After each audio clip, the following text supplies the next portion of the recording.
اور آپ صلی اللہ علیہ وآلہ وسلم نے اس لیے حکم دے دیا کہ 4 چیزوں کو قتل نہیں کرنا چاہیے، النملہ والنحلہ والہدہد والصرد، شہد کی مکھی کو نہ مارا کرو۔ آج کتنے بادشاہ لوگ ہیں، انہوں نے شہد لینا ہوتا ہے کہتے ہیں پہلے اس کو آگ لگاؤ۔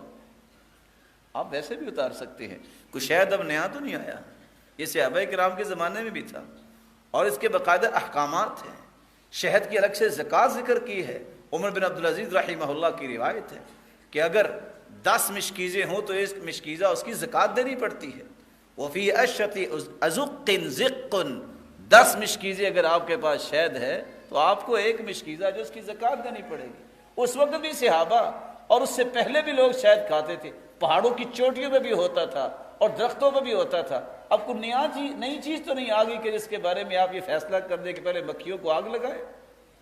ہمارے اندر احساس ختم ہو گیا ہے، جو مکھیوں کو مارنے کے متوالے ہو جاتے ہیں پھر انسانوں کو بھی جلانے کے لیے ان کو کبھی ہوش نہیں آتی۔ اور اللہ کے رسول صلی اللہ علیہ وآلہ وسلم نے کس طرح یہ بات سمجھائی ہے کہ تم نے مکھی شہد کی اس کو قتل نہیں کرنا، تم نے چونٹی کو قتل نہیں کرنا، تم نے ہدہد کو قتل نہیں کرنا۔ ہمارا شکار پورا ہی اس وقت ہوتا ہے جب ہدہد کو مارتے ہیں۔ یہ چھوٹی سی چونٹی یہ آپ کا کیا بگاڑتی ہے؟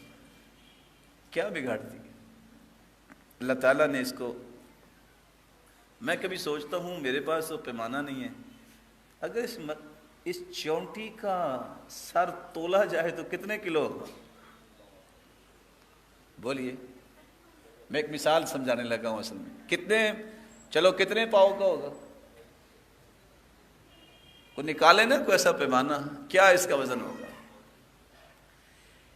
باوجود اس کے کہ اس کا سر آپ غور سے دیکھیں آپ کو نظر نہیں آئے گا کہ کتنا کو ہے، لیکن اللہ نے اس میں بھی خیر خائی رکھی ہے۔ یہ ٹوٹی ہوئی ٹانگ، یہ چھوٹی سی چونٹی، کس طرح سلیمان علیہ السلام کا لشکر آ رہا ہے، اس کو جب نظر آیا ہے، خبر ہوئی ہے، اللہ ذوالجلال نے اس کا قصہ قرآن میں پیش کر دیا ہے۔ یہ ٹوٹی ٹانگ والی چونٹی جو ہے گھوم کے کس طرح اپنی قوم کو بچانے کی کوشش کر رہی ہے۔ یا ایھا النمل ادخلوا مساکنکم لا یحطمنکم سلیمان وجنودہ وہم لا یشعرون۔ او چونٹیوں، اپنے اپنے بلوں میں داخل ہو جاؤ، سلیمان اور اس کا لشکر کہیں تمہیں روند نہ دے۔ کتنی بڑی خیر خواہی۔ فتبسم ضاحکا من قولها، سلیمان علیہ السلام اس کی بات سن کے مسکرا دیے، کیونکہ اللہ تعالیٰ نے ان کو بہت ساری زبانیں سکھائی تھی۔ اس خیر خواہی کی بنیاد پہ اللہ نے پوری سورت کا نام ہی سورۃ النمل رکھ دیا ہے۔ آپ میں سے دنیا میں بڑے بڑے لوگ آئے، کسی کا نام آیا قرآن مجید میں؟ دیکھے چونٹی کا نام آ گیا۔ اللہ تعالیٰ نے کیسی اس کو مثال بنا کے قرآن مجید کی ایک سورت بنا دی۔ ہدہد یہ ایک ایسا اپاچی تھا اس دور میں بھی کہ اللہ تعالیٰ نے اس کو اتنی تیز نظر دی ہے کہ زمین کے نیچے پانی دیکھ لیتا۔ سلیمان علیہ السلام کے ساتھ یہ ہدہد چلتا تھا، اور جہاں پانی کی ضرورت ہوتی، جہاں پڑاؤ ڈالنا ہوتا تھا تو یہ مینشن کرتا کہ یہاں رک جاؤ۔ اور آپ سوچ سکتے ہیں کہ اس کے دماغ کو بھی آپ ذرا وزن کریں، کوئی پیرامیٹر ہونا چاہیے کہ اس کے دماغ کی اور پیچوٹری کو چیک کیا جائے کہ اس کا وزن کتنا ہے۔ 8000 کلومیٹر اس نے پروان بھری ہے۔ یہ پروان بھرنا، پرواز کرنا، کہاں یمن، کہاں شام، 2000 کلومیٹر کا فاصلہ ہے۔ ایک مرتبہ گئے یہ ہدہد، دوسری مرتبہ آیا، پھر خط لے کے گیا، پھر واپس آیا۔ 8000 کلومیٹر اس نے سفر کیا ہدہد نے۔ پسند کیا نہیں آیا اس کو، آ کے شکایت کیا کی ہے؟ وہ دیکھو وہ تو لوگ سورج کی پوجا کر رہے تھے، عورت کو بادشاہ بنائی بیٹھے۔ کتنی عقل ہے، کتنی دانش کی بات ہے۔ آج قرآن پڑھنے والا شخص یہ قصہ پڑھتا ہے کہ ہدہد کو بھی شرک پسند نہیں آیا۔